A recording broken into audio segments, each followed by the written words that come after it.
What I would like is some clarity on a couple of things. The first is that involves a couple of lady friends of mine. The first is a very wise young woman who is very much attuned to your teachings, even prior to knowing about your teachings. And she is indeed a master manifester. And she also has some psychic abilities that she's had since childhood. So she's doing very, very well in her life. The other friend has some financial challenges right now. She's had them for quite some time, and she is not so much attuned to your wisdom, if you will, and what have you. So I'm very soon going to be in a position to have her work with me if she chooses to, and have her move into a place, again, if she chooses to, of better financial well-being. So what's occurred, though, is that the first gal had met this second gal and picked up something very negative deep within her, something that she considers very dark within her, even though I don't pick it up, I don't feel it. She's very sweet, etc., etc. And she has suggested to me very strongly that it wouldn't be in my best interest to spend much time with her, or certainly to have her participate with me in the business that they're launching. So I guess the question would be, is there a bit of a quandary, is there some validity to what she's possibly... Well, you see, yes. This is the difficulty and problem with trying to use someone outside of you as your guidance system. Because your inner being will always be consistent in what it says. And so as you practice getting in sync and then trusting the feeling, it's possible that as this relationship plays out, if it does, that you will discover some of the discomfort that your friend is sensing. The question is, why are you not sensing it? And if you are not sensing it, then you are not meeting it. And if you are not meeting it, then you will not experience it. You get what you expect. And so rather than assuming that there is an already decided outcome that you are walking toward, why not acknowledge that you are the creator of your own reality? Sometimes what you can feel, and this is exactly the conversation that Esther has been having with herself. How can I tell if my inspiration is coming from my own desire or from my desire to please another? That's really something worth sorting out. Because sometimes, being the teacher that you are, you want with all that you are to be an uplifter. But you watched us here today. We are very good at what we do, but we know when we can't move energy. We know when we cannot offer enough of what we know to make any significant difference in something that is decided, you see. And so if we were standing in your physical shoes, we would, before we take any action, before we move forward toward any action, we would ask ourselves the question in as many ways that we could about this scenario: why? So we'll put some questions to you here if you want. Absolutely. So why is it that you are wanting to bring this person in to work with you? Why? Answer it quickly. Why? She is a friend, and I want to assist her in every way that I possibly can. Yes. So as Jerry and Esther were beginning, they were asking a lot of questions about this. And Jerry had been a businessman for a very long time, and he had his attitudes and opinions about what works and what doesn't work for him.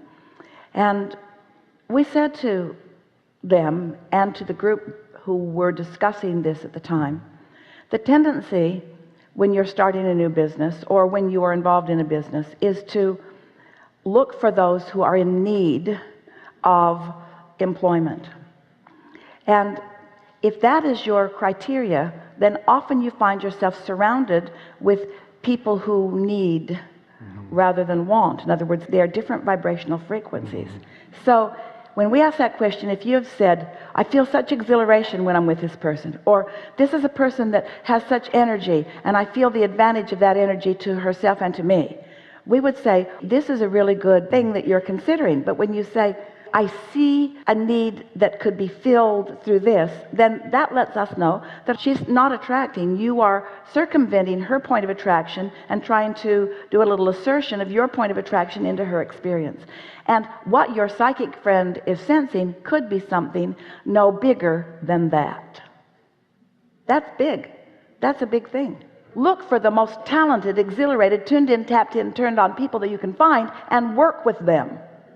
I would actually like to, thank you. I would like to let you know that I'm intending to do that as well. It's not exclusive to people that are in need.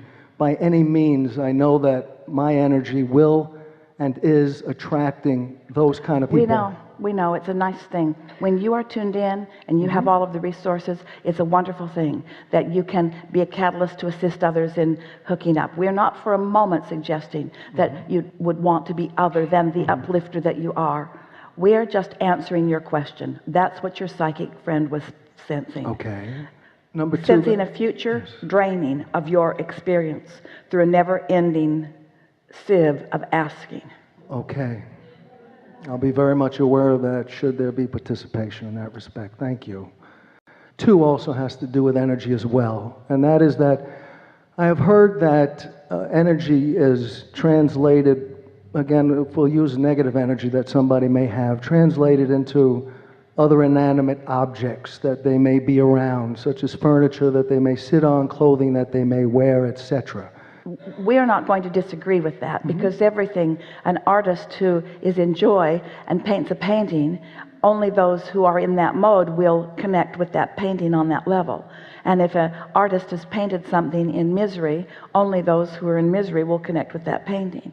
Things do, because everything is energy, and things are influenced by the energy that is offered. There's no question about that. But that would just drive you crazy. All you have to do is get into the receptive mode and attract to yourself the things that match that energy. It's so much simpler rather than trying to figure out what the energy of anything is.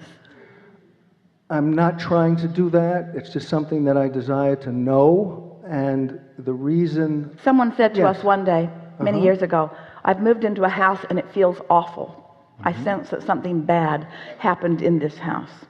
And I've been advised, he said, by some others to light some sage on fire and do some rituals and do something to drive away this evil energy, was the way he was putting it at that time. And we said, or you could just get happy and fill the place up with you.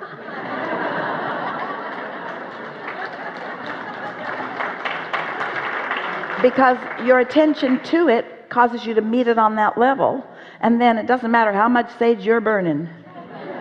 Yeah, right.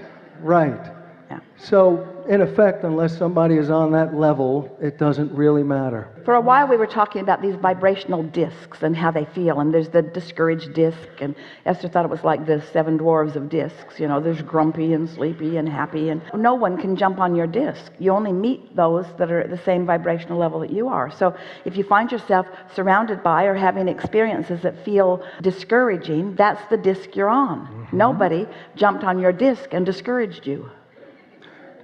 Right. So, just need to explore this for just a bit longer. Because I feel I truly feel I know I'm on a high-flying disc. I feel absolutely Often fabulous. you are. Yes. Especially recently. Yes. With my attention to your wisdom persistently. With your attention to the way you feel and your desire to feel good. Thank you. Yes. Yes, indeed. Yes. My question now more relates to others who aren't necessarily aware of energy being translated into inanimate objects, and for those that may then get them, whether it be secondhand clothing stores or Craigslist or whatever. Esther bought a truckload of Chinese antiques and put them in her home and in her center building in Texas. And when she first saw them, she was captivated by them and infatuated by them and in love with them. In other words, she was tuned in, tapped in, turned on when she found them. She picked them with such joy and relish. Everything unfolded so magnificently, the way they were hauled over and set around, in other words. And then Esther thought about what hardship maybe some of them had been through.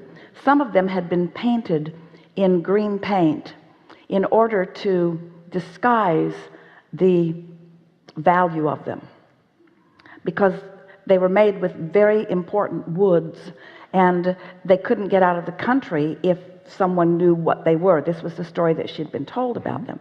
So after she received them and she began looking at some of them that had been restored to their natural beauty, although they are very, very old, Esther wondered about them. And we said to her, there has been a lot of attention on these because they are very, very old pieces.